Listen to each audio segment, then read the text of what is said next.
Tonggak dimulainya dakwah Islam di Nusantara.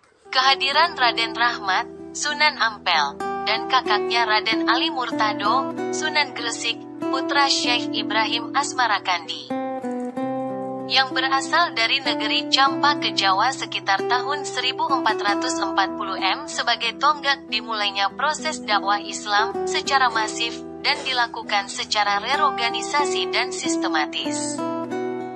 Kisah kehadiran kedua putra Syekh Ibrahim Asmarakandi dipaparkan panjang lebar dalam Babat Tanah Jawi, Serat Kanda, Babat Ngampel Deta, Babat Risaking Majapahit, Serat Kadaning Ringgit Purwa, Babat Cirebon, Sejarah Banten dan Pustaka Negara Kereta Bumi.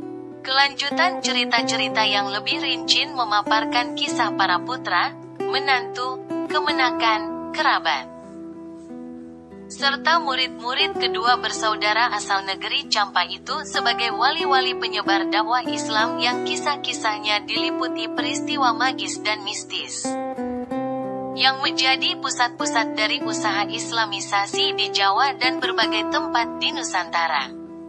Bersama generasi penerusnya, dua bersaudara asal Campa itu menjadikan dakwah Islam sebagai sebuah arus besar dalam perubahan tatanan masyarakat Jawa pada khususnya dan masyarakat Nusantara pada umumnya. Di sepanjang pantai utara Jawa, selain Ampel Deta tempat Rahmat berdakwah, terdapat sentra dakwah di sebelah baratnya, yaitu Giri Kedaton tempat kediaman Raden Paku, Sunan Giri, murid sekaligus menantu Sunan Ampel. Di sebelah barat Giri Kedaton, terdapat sentral dakwah Islam yang disebut Derajat tempat kediaman Raden Kosim, Sunan Derajat, putra Sunan Ampel. Di sebelah barat Derajat terdapat sentra dakwah Islam yang disebut Sendang Duwur, tempat kediaman Raden Nur Rahmat, putra Abdul Qohar bin Syekh Abdul Malik Al-Baghdadi, terhitung keponakan Syekh Datuk Abdul Jalil, Siti Jenar, yang menikahi putra Sunan Abdul Malik Al-Baghdadi. Di sebelah barat Sendang Duwur terdapat sentra dakwah Islam yang disebut Tuban, terdapat kediaman Mahdum Ibrahim, Sunan Bonang, putra Sunan Ampel.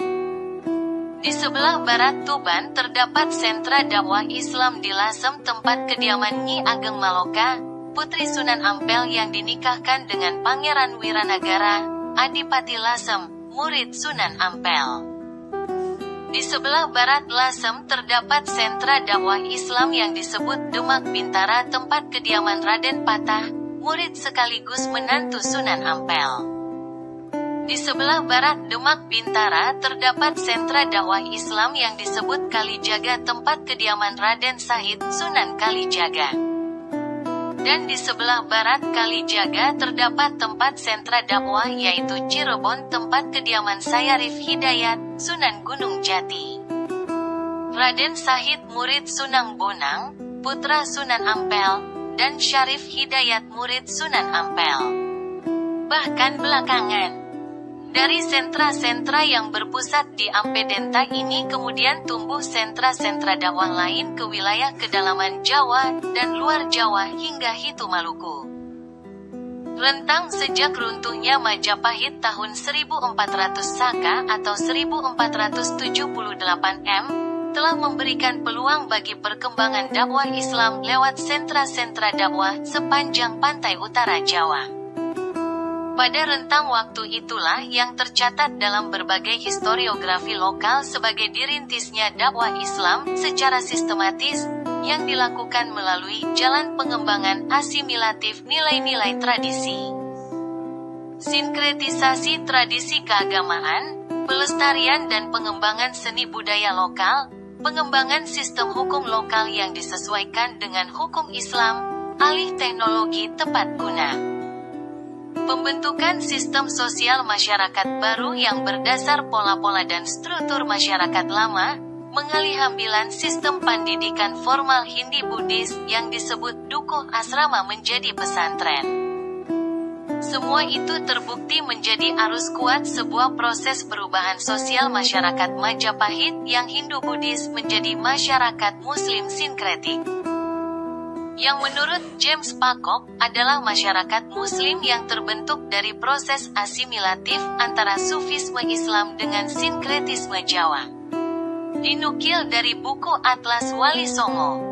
Agus Sunyoto.